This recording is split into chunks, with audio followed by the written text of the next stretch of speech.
Like a lot of guitar players, I absolutely love Chris Buck's guitar playing.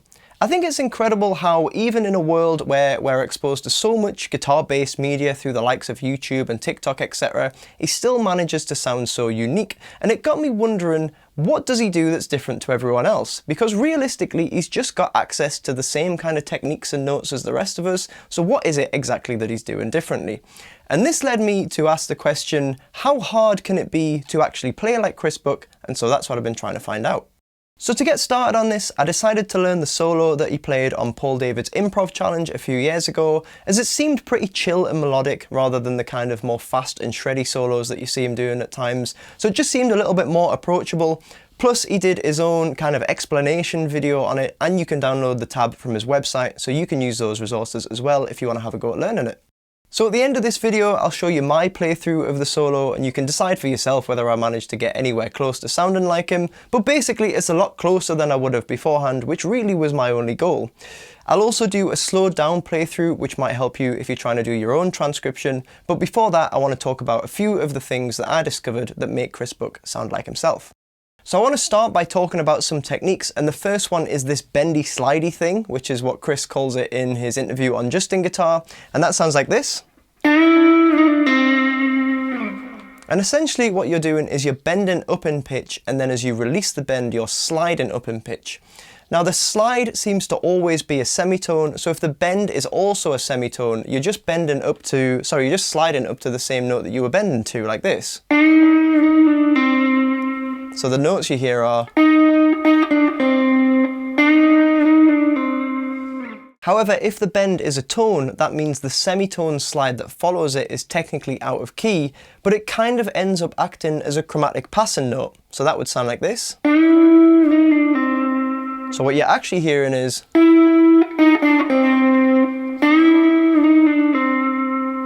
So it kind of works like passing through a blue note in a blues scale, but with a little bit more expression because of the bend and the slide involved as well. I think this is pretty distinctive of his style because it's an odd combination of techniques to think about sliding up while a bend's coming down, and it's hard to do it quickly and keep it controlled without overshooting or undershooting the slide. I found that when I was doing it, I was trying to do it too quickly and I actually wasn't getting my slide into the next fret, so it definitely took a bit of getting used to.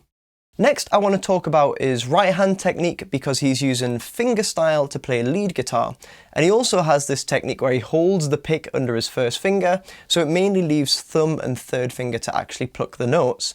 Now I didn't copy this directly when I did my version, I let myself use the first finger as well, but you can tell that it influences his melodic decisions.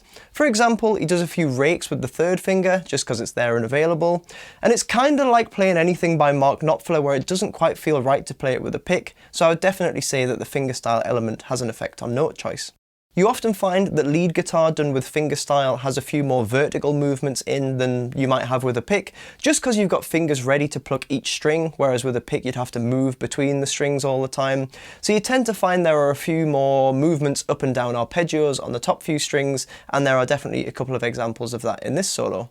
The next thing I want to talk about, and it's kind of hard to explain, but it's this change of feel that he throws in between swung and straight sixteenths.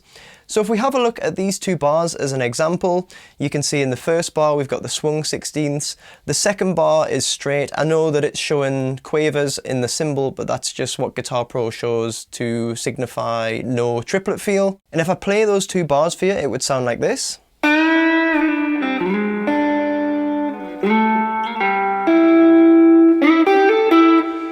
So if we isolate just the parts that focus on the semiquavers, the first bar you can hear it swung. It's got this da da da da da feel to it, and then the semiquavers in the second bar, just da da da da da, nice and straight. So he's constantly changing between these two feels throughout the solo, and maybe it is just specific to the groove of this backing track rather than something we can generalize to his overall playing, but it does add a bit of character, and it's probably the kind of thing that crops up more than we actually realize, although off the top of my head I can remember that this is what goes on in the intro of Little Wing, so perhaps there's a bit of a Jimi Hendrix influence creeping in here. Sticking with rhythm, the next thing I want to talk about is the crazy detail to his feel and the inflections he uses. So if we take a look at this next example, and this is only one bar, and if I play it for you, it'll sound like this.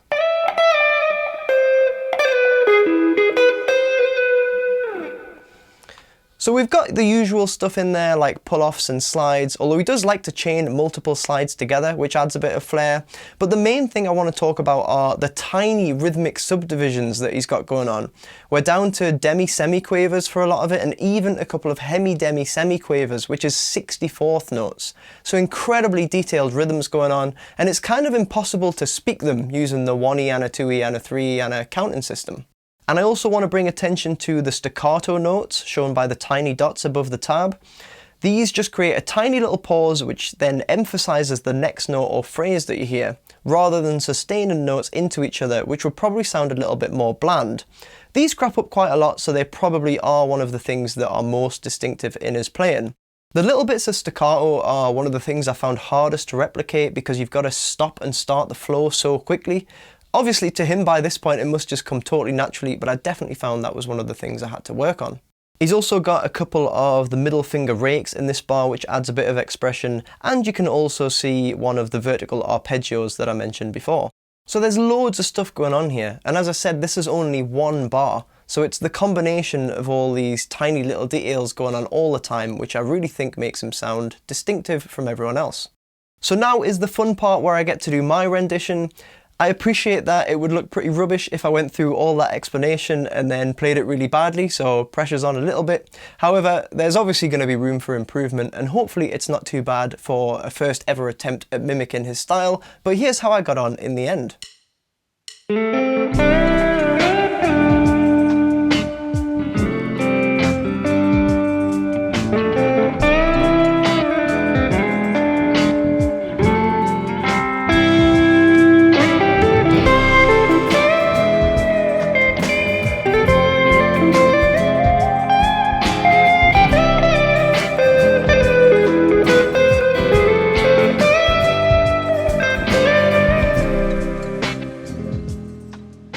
So I hope you've enjoyed this video. It's been fun for me to explore these details, and it's definitely answered a few questions that I've had since becoming aware of Chris Book a few years ago.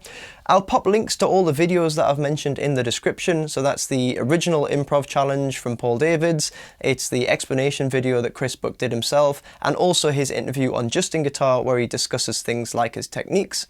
Be sure to subscribe for more guitar content and lessons, and I'd really appreciate you giving the video a like if you've enjoyed it. And I'm going to leave you now with that slow playthrough that I mentioned, just in case you want to have a go at learning the solo yourself, and the slower version helps with the transcription. Enjoy!